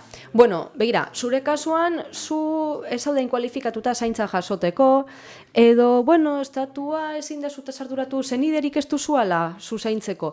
Beraz, ez da modu esplizituan esaten, baina implizituki gertatzen da politikarien partetik. Eta komentatuko dudan azken krisia zilegitasunarena da. Europa osoan ikusten dugu, hemen grafiko bat daukat, eta, barkamena eskatuko dizuet, datak txarto ageri direlako. Beraz, mikrotik aldenduko naiz, interpretazio kabinatik adierazten dizuegu, mikrori gabe ezin dugula interpretatu. It's an OECD. Yeah, you can. Can you take away? Yes. Okay, so we have Spain and Denmark. Hello. And then I'll sit down so that the translators can do their work. Sorry about that. So this is... Eseriko naiz, interpretek bere lana egin ahal izateko. Eskerrik asko ba. Goazen aurrera. Bueno, hemen azterlan bat egin zen eta jendeari galdetu zitzaien zer kezkatzen dituen gehien. Hau ez dakiz ze kolore den, lila edo gorria izan daiteke, baina kezkarik handiena zen, goi mailako zerbitzua jaso ezin izatea. Eta Elgako herrialdeetako pertsona asko oso kezkatuta daude. Danimarkako jendeago gehien kezkatuta eta bigarrenik Espainiarrak. Beraz, arrisku sozialen kasuan oso postu handian dago kezka hau. Eta Danimarkan iraupen luzeko zaintzalanak ere pribazio modura ikusten dira, ezta? Eta gure herrialdetan daukagun kezka handi bada, eta justizia sozialaren ikuspegitik oso garrantzitsua da honetaz hitz egitea, izan ere, gure gizartetan zilegitasuna ahultzen denean, solidaritatea ere ahultzen da, eta hori ezinbestekoa da moraltasunaren aldetik guk gizartean zein toki dugun ulertzeko, eta elkar zaintzeari buruz hausnartzeko. Bueno, azkar. Ikusteko herrialde nordikoak zer ari diren egiten, hauze da ezarpen politikoa, lehenik eta behin. Saiatzen ari gara nolabait desregulatzen, hainbat arau txertatu ditugu, gure mentalitatearen arabera, gauzak kontrolatzeko gai bagara, hobetuko dira, baina ez gara konturatu, langilegan jarri behar dugula konfiantza. Beraien prestakuntza egokia izan dela eta hotz gehiago eman behar diegu. Hau udalerriek egin beharreko lana da. Beraien bitartez, berritzaileagoak izanez, aukera hobeak eskainiz, nik hori babesten dut. Baina abisu batez ere Danimarka bezalako herrialdetan edo eskualde honetan baita ere, desregulatzen duzunean, azken finean, albidetzen duzu udalerriek beraien arauan markatzea eta oso desberdina izan daiteke eskualde bateko herri batean egiten dena eta beste batean egiten dena. Beraz, postako daren loteria modukoa izan daiteke. Eta aukera desberdinak egongo dira udalerriaren arabera. Beste planteamentu bat. Nolabait desregulatzea, zaintza arloko langilek nola lan egiten duten. Esaten diegu begira, konfiantza dugu zuengan, badakigu ze lan egiten ari zareten, Holandako ereduan inspiratu gara, eta esan dugu, talde txikiagoak egiten utziko dugu, eta zuek erabakiko duzue, nork bizitatuko duen pertsona hau, eta zuek hitz egingo duzue, adineko pertsona horrekin, nolabait, erabakitzeko gaur zer egin behar den. Beraz, esan ordez, begira, hortzak 2 minutuz garbitu behar ditugu, badakigu,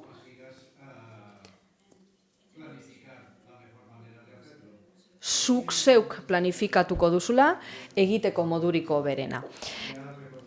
Hala, zaintza sektorearen lana aitortu zen esate baterako pandemian, Espainian eta Euskadin ere gertatu zela uste dut, ezta jendea azken finean balkoietara ateratzen zen osasun langileak txalotzeko, baina gero ahaztu zitzaigun handik gutxira.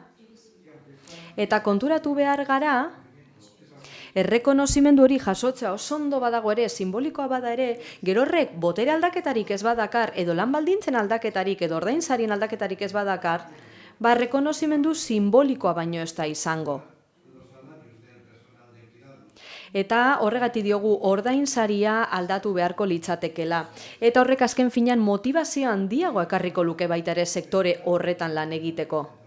Eta nire aurkezpenarekin bukatzeko, esan nahi nizuen, 3 gauza ikasi ditugula herrialde nordikoetan.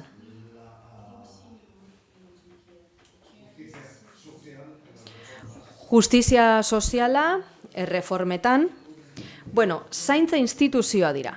Eta honek ez du zer ikusirik zentzu ertzian zaintzaren arloko zerbitzuekin baizik eta birbanaketarekin, ardurarekin, sistema unibertsaletan baita. Guke herrialde nordikoetan sistema unibertsalak ditugu, baina injustizia sor daiteke. Izan ere, zerbitzu publikoak ahultzen direnean, baliabide hauek ordezka daitezke beste batzuengatik, baina baliabiderik ez badago ez. Eta gure krisiak erakusten digu baita ere, nork daukan ahotsa, nork daukan garrantzi hori. Batzuetan ez ditugu entzuten zaurgarrienak direnak, eta zaintza arloko langileek ez dute ahots handirik izan. Eta ikusten dugu gainera pertsona batzuek, beste batzuek baino laguntza gehiago merezi dutela. Eta honek beraz badu zerikusia gure baliabideak lehenestearekin. Baina pertsona batzuk galtzen ateratzen dira joku honetan.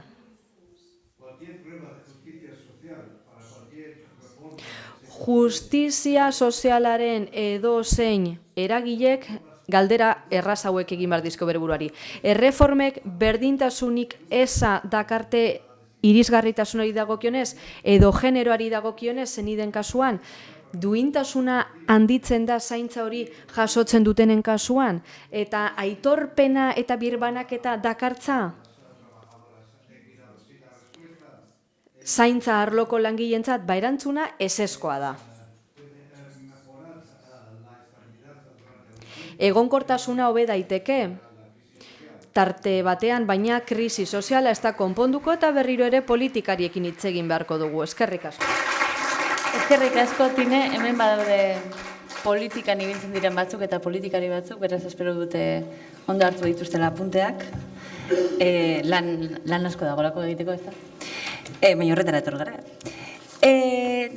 Orain gure azkenengo inguru honen azken izlariarekin hasiko gara. Bera, Dana Bachmann da, gizarte babeserako politiken arduraduna da. Aioke? Abokatua da izatez, eta orain lan potoloa du eskuartean.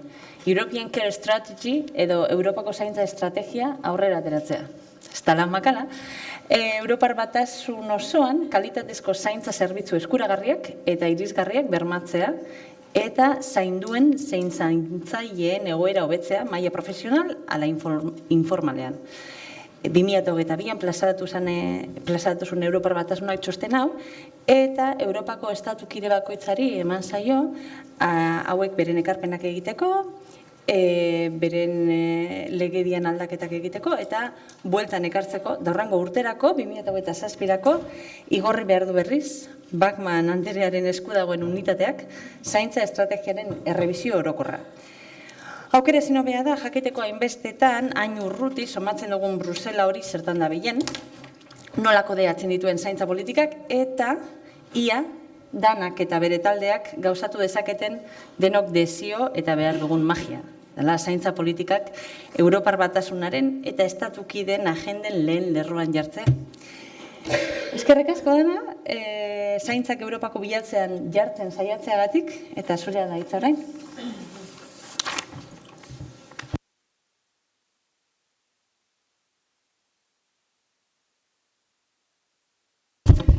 So, good morning everyone. Very happy to be here. Egunon guztioi, plazer bada hemen egotea, eta esan behar dizuet, gonbidapen hau onartu nuela besteak beste badakidalako gauzasko gertatzen ari direla Euskadin, zaintzarloan, eta batez ere adineko pertsonen zaintza. Eta beraz, izugarrizko gogoa nuen esperientzia positibo hauetatik gehiago ikasteko. Nire aurkezpenean, saiatuko naiz, bi errepaso laburra egitea datu batzuen kasuan, ikusteko zer nolako erronkak ditugun Europar Batasunean. Eta nik uste dut aurkezpenen sekuentzia oso ondo egon dela, izan ere, Europako hainbat partetan aipatzen ditugu zaintza sistemak, baina Europako beste toki batzuetan sistemaren falta aipatzen da. Beraz, abiapuntu desberdinak ditugu, baina antzeko erronkak ditugu. Saiatuko naiz hori ere azaltzen. Eta, bueno, ikusiko dugu Europako zaintza estrategiak zertan laguntzen duen. Eta saiatuko gara tresna desberdinak mobilizatzen. Maila nazionalean jarraipena egiteko. Era berean, bukatzeko, etorkizunerako planak aipatuko ditut, jakiteko zein ekarpen egin dezakezuen, goazen erronkatatik astera. Bueno, Europako estatistiketan oinarrituta dago hau, eta hain zuzen ere, aipatuko ditudan zifra guztiak Europar Batasunaren batez bestekoarenak dira, baina argi utzi nahi dut batez besteko hauek asko aldatzen direla estatukideen artean. Eta herrialde barruan askotan baita ere. Lehenik eta behin goazen disponibilitatea hitz egitera. Izan ere zer ikusten dugu. Europako toki gehienetan jendeak badauka asebete esten behar izan bat edo beste. Eta nik esango nuke 65 urtetik gorako Europarretatik, bi Europarretik batek, egunerokotasunean behar izan batzu dituenean, etzaizkiola behar izan horiek asetzen. Eta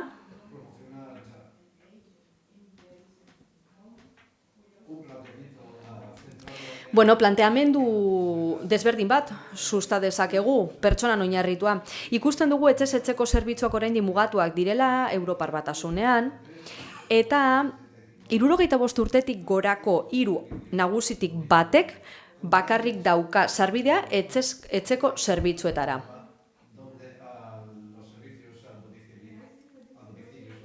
Hala, Europar Batasuneko herrialde batzuetan etxez-etxeko zerbitzuak orokortuta daude eta beste batzuetan oso gutxi. Eta azken finean honek badu zerikusia finantzaketaren egiturarekin. Batzuetan hauek azken finean sistema hauek aldatu ditugu pertsonan zentratuta egoteko, eta gero lurraldeko arrakalak ere oso garrantzitsua dira, hori Espainiaren kasuan ere komentatu da, ezta? Eta herrialderik handienetan eskualde asko utzik geratzen ari dira. Beraz, zerbitzu asko ez daude erabat eskuragarri, hori eskalatu behar da. Zerbitzuen disponibilitate horretaz hitz egin behar dugu, baina hori ez da nahikoa. Izan ere, zerbitzu horiek, erabil badaitezke ere, jendeak ezin ditu ordaindu, eta lehen esandakora bueltatuko gara. Europar Batasunean ikusi dugu bestalde, arrazoi ekonomikoak direla oraindik ere, arrazoi nagusia, zerbitzu hauek, zerbitzu profesionalak ez erabiltzeko, etxez-etxekoa direnean, eta hori batez ere diru-sarrera gutxiko herrialdeetan gertatzen da. Laguntza publikoa egon arren, eta gainera badakigu instituzio publikoak saiatzen direla behar izan handiena duten pertsona hoiei laguntzen. Behar izan gehien duten pertsonei baita ere, gastuak altuagoa direnean, baina uste dugu beti daudela gastuak, beti dago koekarpen bat interesatuaren edo senideen partetik. Eta guk gastu pertsonal hau ikusten dugunean,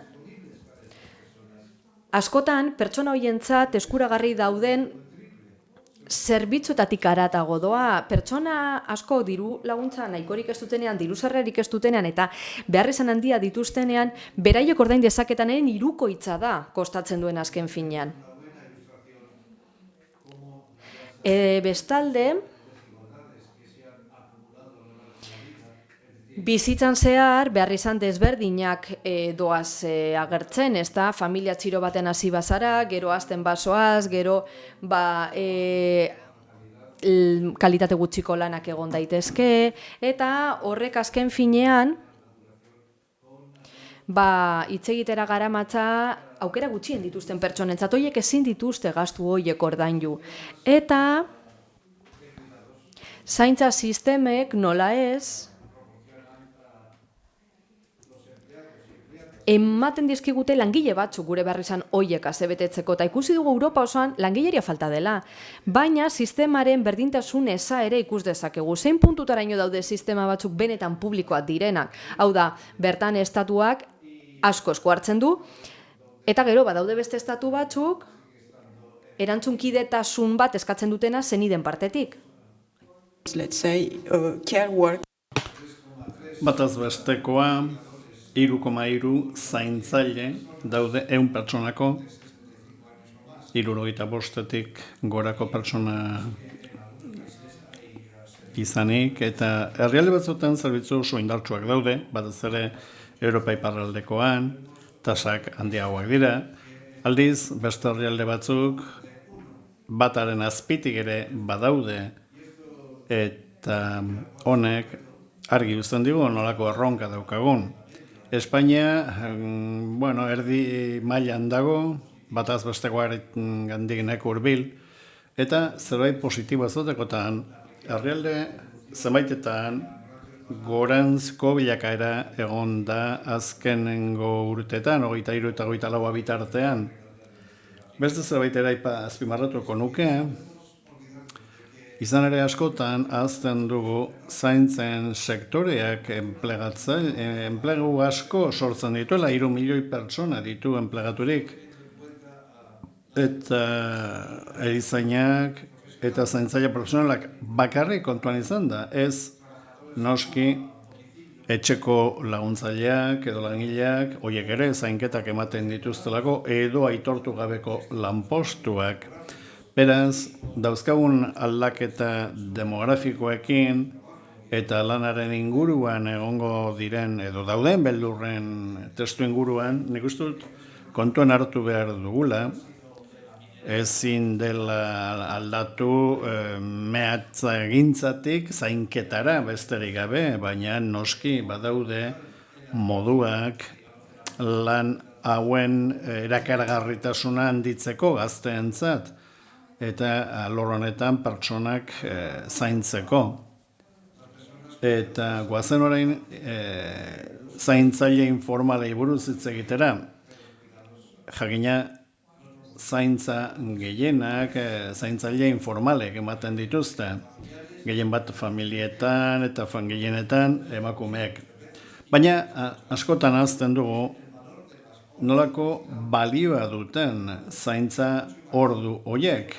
Askoz ere handiagoa da, zaintza publikoetan ematen denak baino, datuek esaten digute, ea 3% batera iristen dela barne produktu gordinaren barruan. Hori zainketa formala, baina informalak 5,7% iristen da.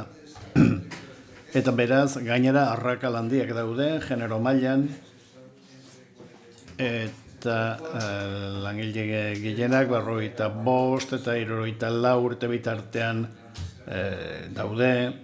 Noski, umeen zaintzak ere egon daitezke, edo familiako beste pertsona batzuk ere egon daitezke zaintza beharrean. Eta genero arrakala ere ikusten dugu zainketa intentsiboen kasuan, hau da, 20 ordu baino gehiago egunero. Eta hemen benetan daude portzentaia askoz ere gehiagorekin emakumeak gizonak baino. Beste gauza interesgarri bat. Zaintzaile informalak, zaintza informal eta formalak uztartze dituzte, baina gizonek gehiago erabiltze dituzte zerbitzu formalak emakumeak baino. Espainiaren kasuan, zaintzaile informalen portzentai handiagoa dago, 45-74 urte bitarteko tartean. Genero arrakala ez da, beste herrialde batzuetan bezain zabala, baina hala eta guztiz ere, uste dut arreta berezi bat eman behar zaiola, batez ere ongizatean daukan inpaktuagatik eta etorkizunera begira eta egoera finantzieroa kontuan izan da. zaintzaile informalen kasuan, hain zuzen ere lan merkatuaren baldintzen ondorioz, eta gero pentsioen sistemaren ondorioz. Oso argi esan da, eta esan beharra daukat estatu kide guztiekin ari garela hizketan, bereziki Baltiko aldean, ekialdeko herrialde guztietan presio handia aurkitzen ari dira defentsarako gastuak handitzeko, eta honen eraginez aurrekontuetan izango diren kalterik handienak zaintza sektorek jasango dituzte. Hemen ditugu eta 3ko datu batzuk, zenbat barne produktu gordin gastatzen den epe luzeko zaintzan, badira herrialde batzuk oso zerbitzu indartsuak dituztenak, eta beste batzuk 0,5aren azpitik ere badaudenak barne produktu gordinarekiko. Eta badakigu Europa zahartzen ari dela, eta beraz epe luzeko zaintza beharra ikaragarrizko hazkunde izango du datozen urteetan. Baita barne produktu gordinaren portzentaia ere gastatuko dena zaintza horietan.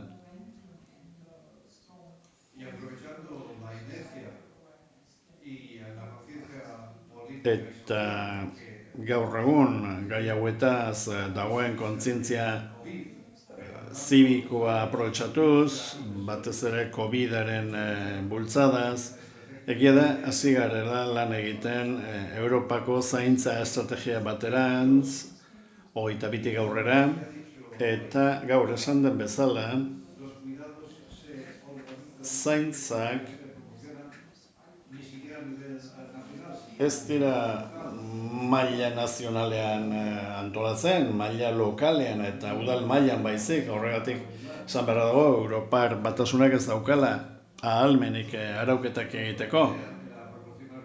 Horregatik asmoa zen marko orokor bat eskaintzea balio eta printzipio komunak ezartzeko zaintza sistema kantaloketari begira, baina maila nazionalean hartu behar dira neurriak, baina pizgarriak ere sortu nahi genituen estatukideentzat. Horregatik estrategia honekin batera, proposamen bat egin zen, gomendio bat,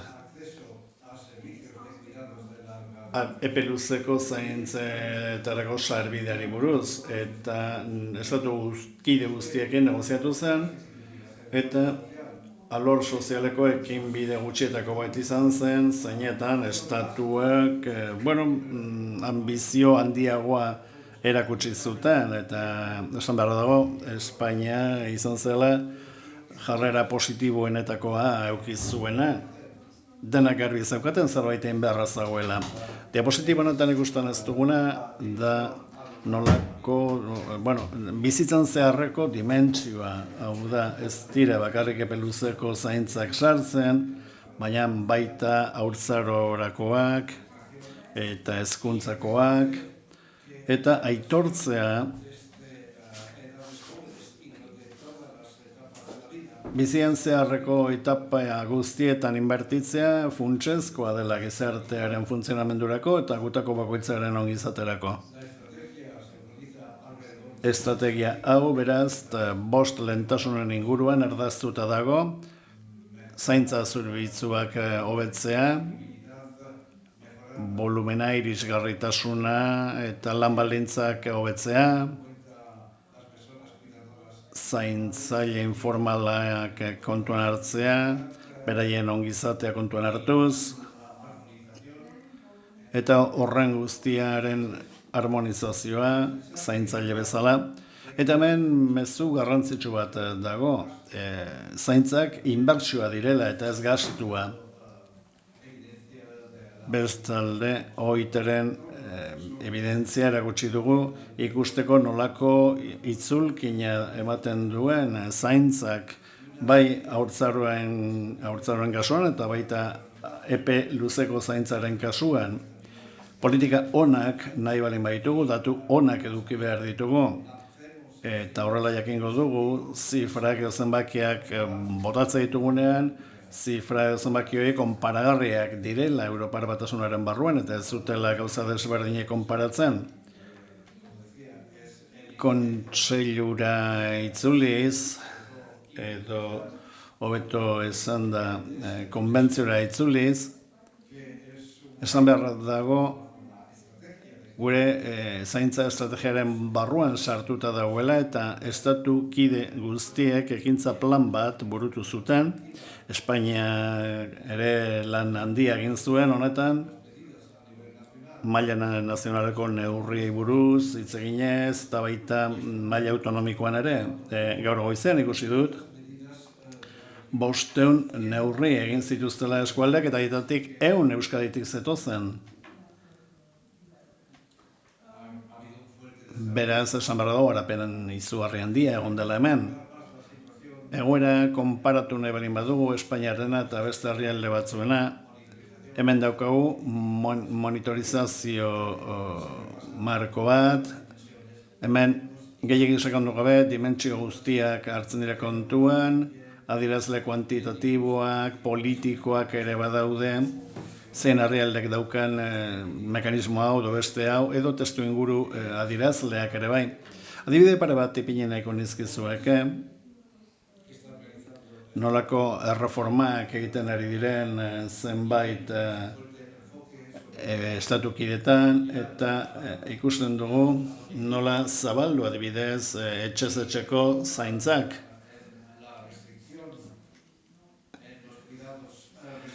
Eta egoitza bidezko zaintzak gutxitzea lehentasuna emateko etxerako zaintzei.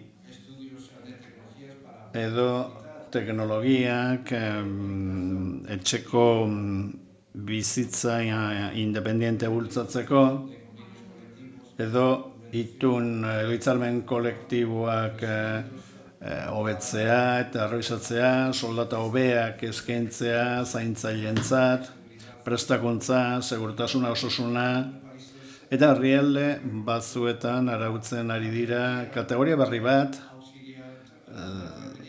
erizaintza laguntzaile kategoria bat, hain zuzen ere, Suediatik datorrena, menditugu egin atera ditugun argitalpen batzuk.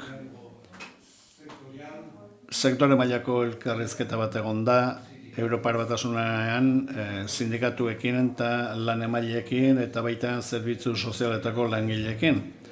Baditugu ezagutza nahiko, personal mailari dauden erronkei buruz, eta hemen agertzen diren txostenetako askotan herrialde desberdinetako txostenak daude, eta interesatzen baldin bazaizue, hemen kontsultatu dezakezue. Harreman oso ona daukagu, osasunaren mundu erakundearekin, hauek ere autobolaketarako erreminta bat garatu duten.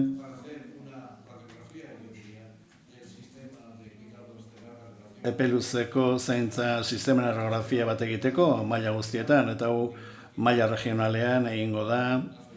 Maila nazionalean pilatatu dugu, eta Bizkaiaren kasuan, Bizkaiak parte hartuko du pilitaje horretan, eta bertan espero dut aukera oso ona izango dela, honetaz hitz egiteko parte hartzaile interesatu guztiekin. Beste zerbaitek plataforma akademikoarekin du zer ikusia, badago erreminta kaxa bat oso ondo garatuta dagoena, prestakuntzari dagokionez, zaintzaile informalentzat, 2 modulu ditu, zeure burua zaindu, beste pertsonak zaindu, gaztadenera itzultzen ari gara, eta espero dugu hau ere egokitu ahalko dela eta implementatu ahalko dela komunitateen barruan.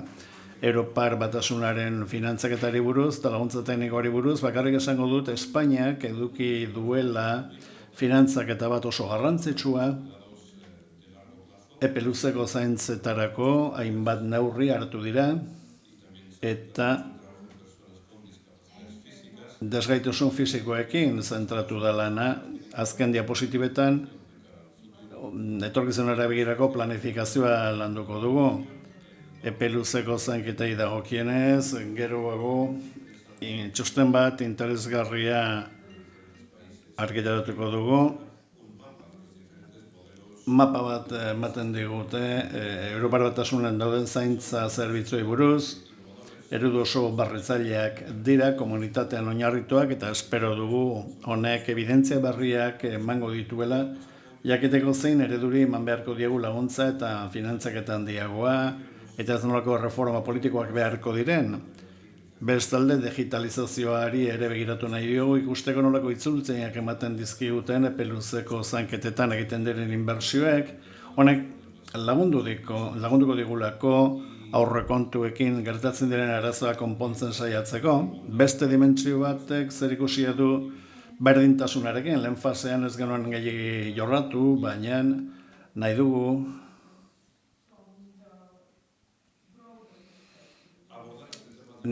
lan honi heldu edo ikuspegi honi heldu, baina ikuspegi zabalago batekin. Hainbat txosten argitaratu ditugu eta datorren urterako erabaki dugu begiratu bat botatzea pentsioen egoerari eta zainketen egokitasunari.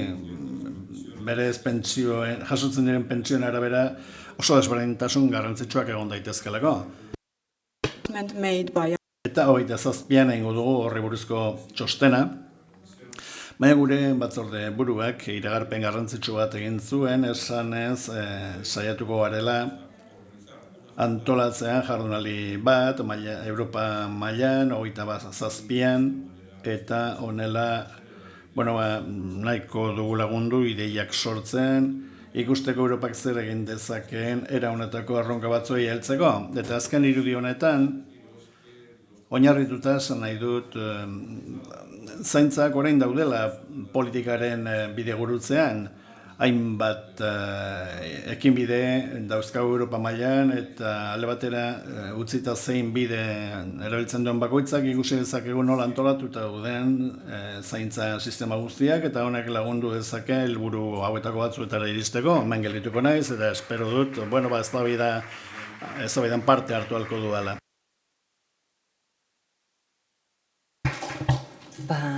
Eskerrik asko, Dana. Ez dakitzuek, ni burua gainezka daukat, ideia pilo bat, termino berdin pilo bat, berri pilo bat. Orain zuei emango dizuet hitza, ez dakit honen inguruan hausnarketaren bat, galderaren bat, eztabaidatzeko gogoren bat baldin badaukazue, eskatu mikroan lasai eta Osinalde jaunak. Bai, hor atzean dago, helaraziko dizuet. Bai, kaixo. Bai.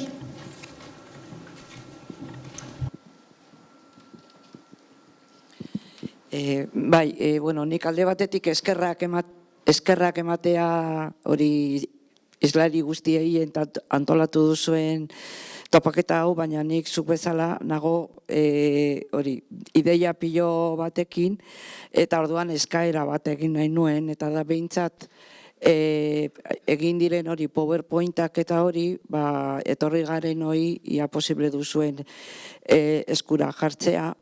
Nik uste du merezi duela hori hausnarketa sakona, orain ez daukagu denborarik, ze karo, alde batetik hor agertu diren ideia guztiak gero gona gatozenean, eta aipatuko dut, naiz eta Bizkaia aipatu, karo, gauza bada gobernuek egiten dutena, eta kasu honetan foru gobernua, eta gero hemen gaudenok gehienok suposatzen dut zer proposatzen dugun. Ze, karo, egindako txostena epeluzeko zaintzari buruz oso ondo dago, baina dago foru aldundiaren kajoi batean.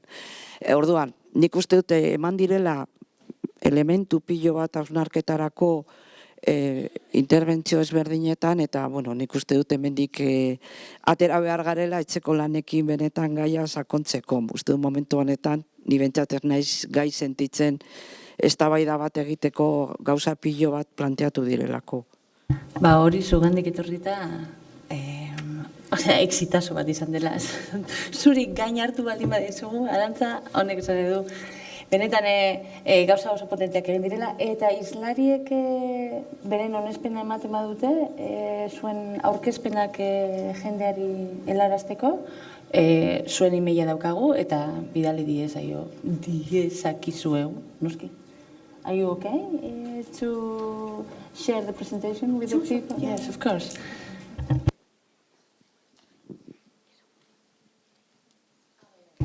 Bai, pinganillotik esaten didate. Hau den ere bai, webgunean jarriko dugula ere bai. Da nik uste dut agian errazagoa dela, banan ematea baino, jarriko dugun, baita ere bai hitzaldia bera, egongo da berriro ikusi ahal izateko bezala, eta badago beste galdera bat, hortik, esan diatenez.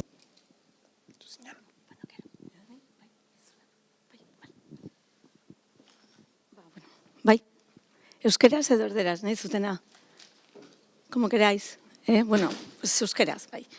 Bueno, eskertu nahi dut, benetan denoi, niretzat pertsonalki oso berezia da egun hau, ez da? Nire kasuan, ez da? Ni izan naiz, zela llamau, cuidadora informal izan naiz, bai? Nire amaren zaintzailea, 10 urtez, bai? 2016 urtean zendu zen aita, eta gaur arte, zaindu indet, hildenen arte, zaz?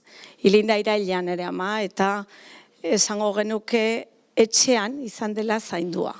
Etxean izan da zaindua.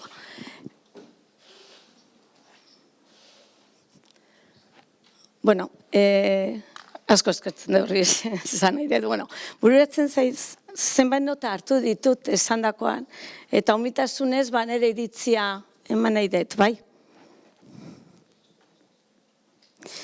Bueno, behar bada, estatuetan edo gobernuetan, ez da, ezaluke pertsonalduek parte hartu behar, politikan aktiboki, ez?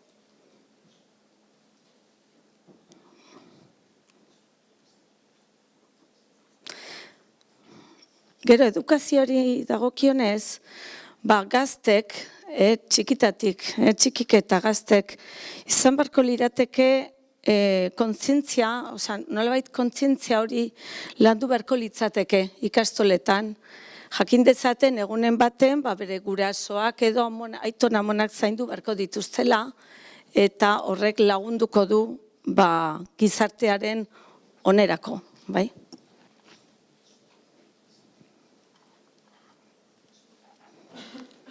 Esango nuke ere, hemen esan den bezala, zaintzaileak ez daudela oso, egon beharko lirateke oso ondo onartuak gizartaren aldetik, bai? Esan da ere, behar bada ekonomikoki laguntza bat jaso beharko luketela, zaintzaileek, eta bere lanpostuetan ere, ordutegi murrizketa bat, beharko luketela izan, bai?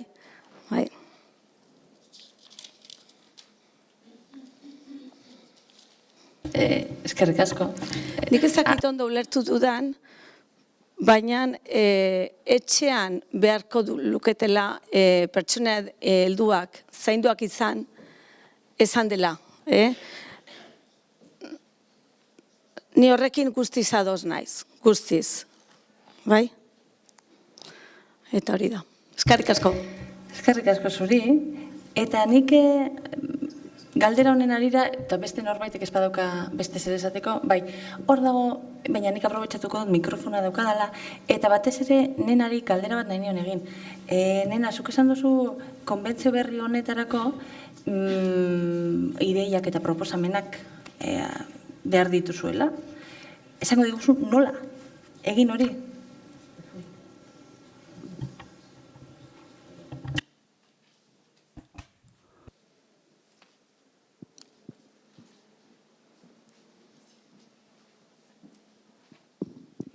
Hola, buenos días. Gracias por la intervención. He sacado el mayor provecho intelectual. Mi aporte va encaminado a que me llama a poder... Eskerrik asko. Niri atentzioa deitzen dit, bai Espainian eta bai Euskadin, zaintzen mailan esatea Europaren bataz bestean daudela. Badaude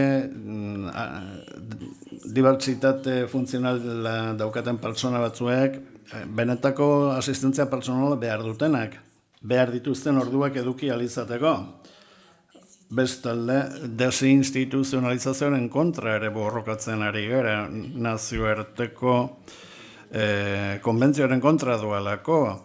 Eta pentsioei dagokienez, badira emakumeak pentsioak dauzkatenak bakarrik 400 eurokoak, eta horrek noski esan nahi du ez dutela izango benetako sarbidea kalitatezko zerbitzuetarako. Hori da esan nahi nuena. Bai, eskerrik asko. Feel free to answer if you want. Eta Nena, you were also raising the hand, so if you want to say something, you can, of course.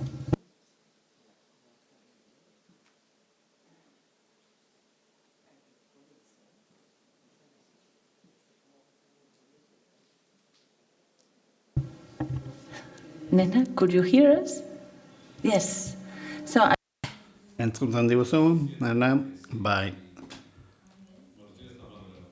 Uste dut eskua altxatu duzula, beraz esan nahi duzuna, besteok ere berdin egin dezakezue.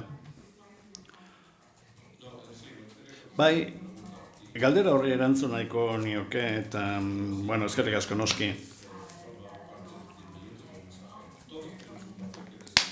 Nire azken mezua hori zen, denok daukagula zer egina, eta gauza asko daude zehaztu gabe, baina nik lehen esan dut, maila askotan ekarpen gehiago egiteko aukerak egongo direla. Antolakunde batek gehiago lortu alizateko, parte hartze aktiboagoa eduki beharko luke eztabaidetan. Gobernuaren arteko prozesu bat da, baina gizarte zibilari irekita dago, baita adineko irekita ere. Hau sartuta dago ebazpenean eta estatukidei hain zuzen ere eskabidea egin zaie adinekoen parte hartze bultzatzeko. Badago erregistratzeko prozesu bat, nahi duenak parte hartu dezaken, egongo diren bilaretan, otsailetik aurrera, eta guretzat pozgarria izango da. Zuei parte hartzeko link edo esteka hori ematea, kontsulta prozesu bat ere egongo da, erantzun alizateko, eta honela antolakunde edo elkarte eta pertsonek parte hartu ahalko dute konbentziari buruzko eztabaidetan.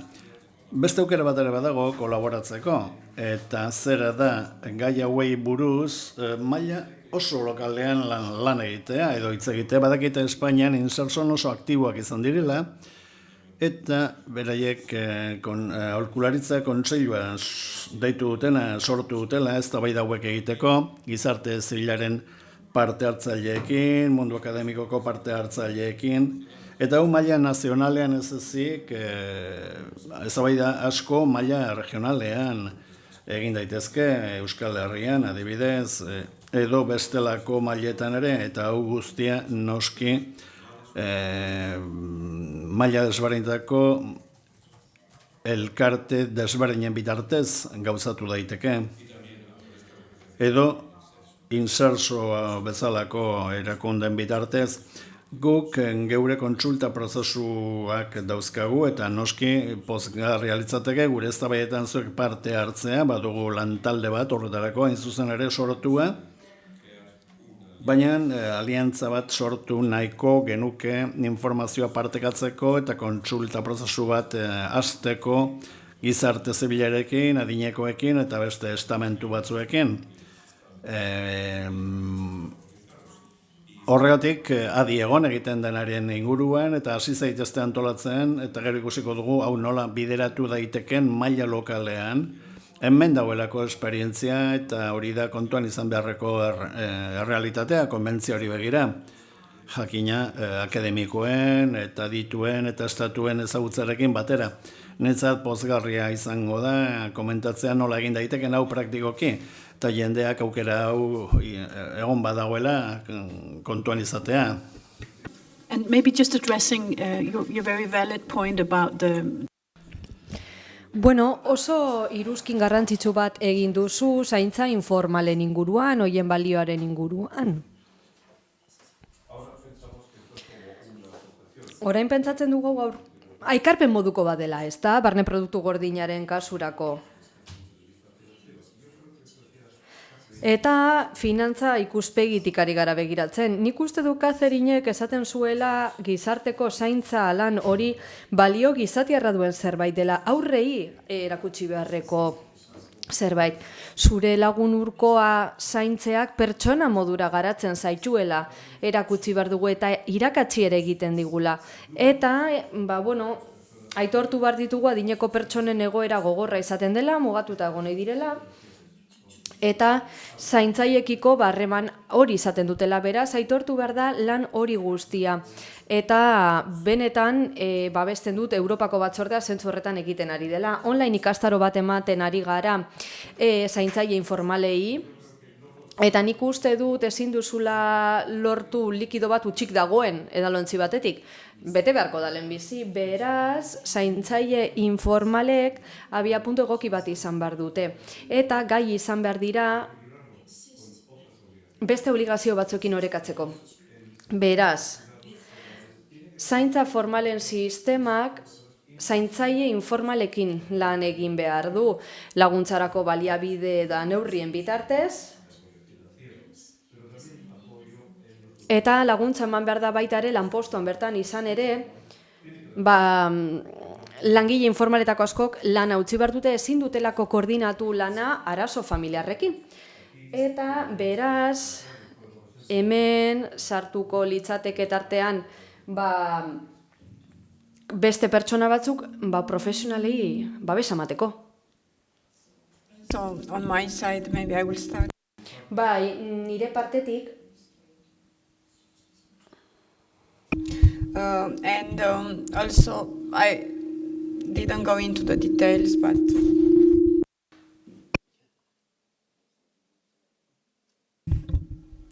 in the various European policy. Ni naiz detailetan sartun, baina bizitatu dituen instrumentu politikoen desberdinen artean. There is a very strong recognition on the value of informal care and the need. Errekonozimendu handia dago zaintza informalen inguruan eta laguntza bidea jartzaren inguruan. Eta hain zuzen ere, estatukideek laguntza finantzario eman nahi zuten eta babes sozial handiagoa gero badago baita ere, pentsiodunentzako kreditu izenarekin ezagutzen dugun hori. Eta hau lantzen hasi girenean, karitataren eta bar, landu nahi genuen kontuetako bat lehen esandakoa zen hain zuzen ez da, kooperazioa langile formalen eta zaintzaile informalen artean. Eta kontinun bat izan behar dute azken finean zaintzaileek, zaindua den pertsona horrentzako, baina laguntza informala ematen ari den horrek ere babesa izan behar du, eta horrela planteamendu integralo bat izan behar dugu zaintza behar izanei dagokienez. Mapa bat ere argitaratuko dugu, mekanismo desberdinena, estatukide desberdinetan ezarri da eta balio du laguntza emateko zaintzaile informalei da. Espero dugu eredugarri izatera gainerako estatukidentzat, beraiek ere ikusteko beren errealdetan zer egin dezaketen. Eta espero dugu kontziliazioari buruzko zuzentarauaren implementazioan finantza baliabideak ez dira eskaintzen, baina enplegatzaileentzako baldintzak esartzen dira.